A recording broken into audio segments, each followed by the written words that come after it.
Good morning students. मैं मोहित मैंग प्रकाश। आज फिर हम टीचिंग ऑफ बायोलॉजिकल साइंस पढ़ेंगे। कल हमने पढ़ा था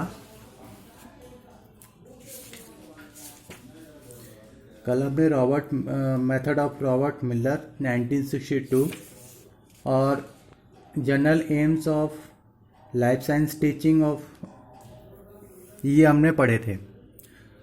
तो life general AIIMS method of Miller में हमने देखा था कि उन्होंने वो जो ऑब्जेक्टिव्स हैं उन्होंने किस तरीके से उनको दिया था, ठीक है। और लाइफ जनरल एम्स जो लाइफ साइंस टीचिंग के हैं वो हमने देखे थे। उसमें हमने कई सारे एम्स पढ़े थे, 4 एम्स पढ़े थे मेन। कौन कौन से? पहला व्यावहारिक उद्देश्य था, दूसरा अनुशासनात्मक उद्देश्य था, तीसरा सांस्कृतिक और नैतिक मूल उद्देश्य थे, चौथा व्यावसायिक उद्देश्य था। तो आज हम उसी को आगे लेके चलते हैं। तो आज हम पढ़ते हैं specific AIIMS of life science teaching या जीव विज्ञान शिक्षण के विशिष्ट उद्देश्य।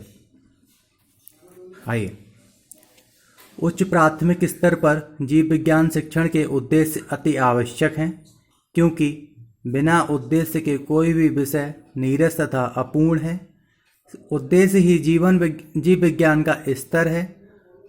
उद्देश्य की जानकारी छात्रों के लिए अति आवश्यक है। उच्च प्राथमिक विद्यालयों में जीव विज्ञान शिक्षण के उद्देश्य निम्नलिखित हैं। पहला है जीव विज्ञान के प्रति छात्रों में रुचि एवं प्रेम जागृत करना।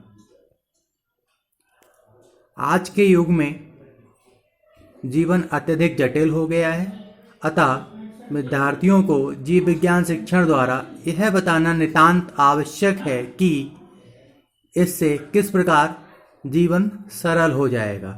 अतः विद्यार्थियों में जीवन के प्रति सही रुचि पैदा होना आवश्यक है, ताकि जीव विज्ञान में दिए जाने वाला ज्ञान का उपयोग वे अपने जीवन यापन में कर सकें।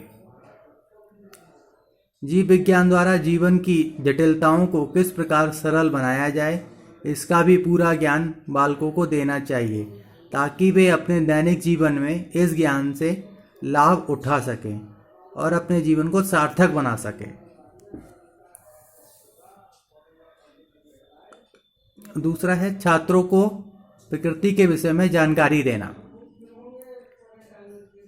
जीव विज्ञान शिक्षण का यह सबसे प्रमुख उद्देश्य है कि बालक को सर्वप्रथम अपने पर्यावरण से प्रत्यक्ष परिचय कराना आवश्यक है। जीवन में उसे नित्य पेड़ पौधे, पशु पक्षी और विभिन्न जीव जंतु देखने को मिलते हैं। इस पर्यावरण में सूर्य, चंद्रमा एवं तारे भी नियमित दृष्टिगोचर होते हैं। दृष्टिगोचर का मतलब हम उन्हें आसानी से देख सकते हैं। साथ ही इससे बालक के प्रदूषण के बारे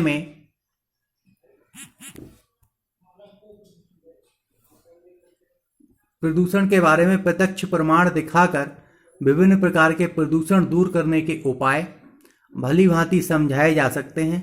शुद्ध जल, वायु, भोजन, सिंचाई, खेती एवं स्वास्थ्य भी हमारे दैनिक जीवन से संबंधित हैं। इन सब का ज्ञान बालक को वास्तविक अनुभव के आधार पर होना चाहिए। साथ ही समस्त जानकारी का अंतिम लक्ष्य यह होना चाहिए कि बालक मानव शरीर और उसकी कार्यप्रणाली से परिचित होकर यह जान सके कि उसे स्वस्थ कैसे रखा जा सकता है। अगर इन सब की जानकारी नहीं होगी तो हम उसे स्वस्थ नहीं रख सकते हैं।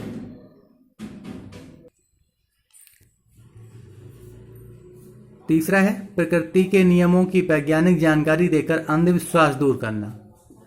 ब्रह्मांड में ऐसी घटनाएं और क्रियाएं नित्य होती रहती हैं जिनके पीछे कोई न कोई वैज्ञानिक नियम कार्यरत होते हैं।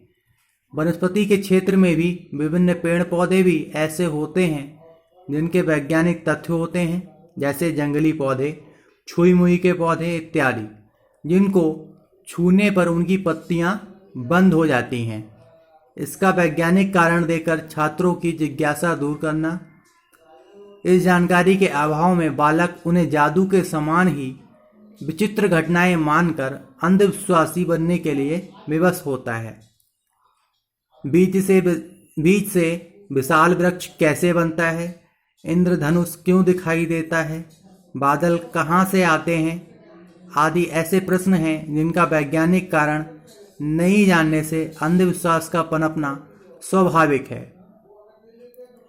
इसी भांति हवा, पानी, भोजन आदि बुनियादी आवश्यकताओं की वस्तुएं भी वैज्ञानिक नियमों से संचालित होती हैं।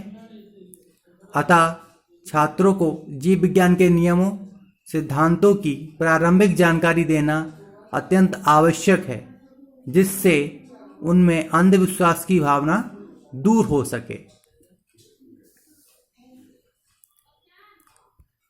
अगला है छात्रों में वैज्ञानिक दृष्टिकोण का विकास। प्रत्येक कार्य में स्वाभाविक कारण निहित होता है, अतः उन्हें वैज्ञानिक ढंग से सोचने की आदत डालनी चाहिए। विशुद्ध वैज्ञानिक दृष्टिकोण के विकास के लिए बालकों द्वारा निम्नलिखित बातों को अपने दैनिक जीवन में व्यवहार में लाना आवश्यक है। पहला, अंधविश्वासी नहीं होना चाहिए। दूसरा, दूसरों के मतों का आदर करना चाहिए। तीसरा, तथ्यों के आधार पर ही किसी बात को सत्य मानना चाहिए।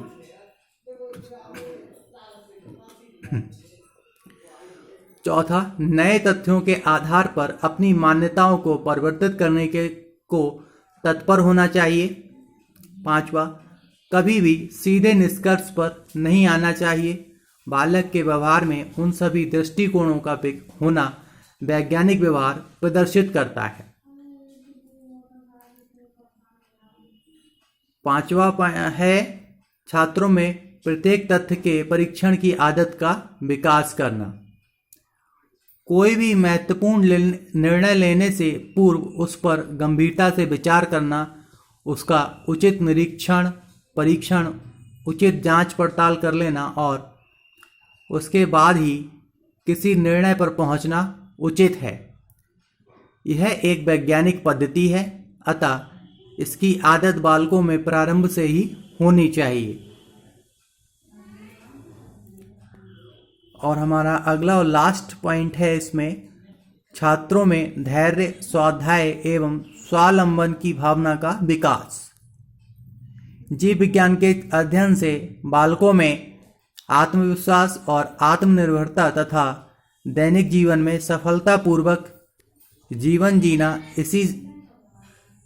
इन सभी बातों का विकास होता है। जीव वैज्ञानिकों की जीवनियाँ असीम धैर्य, निष्ठा, लगन, सतत अध्ययन, चिंतन तथा मनन की गाथाएं हैं। इनके अध्ययन से बालकों में नैतिकता का विकास किया जा सकता है।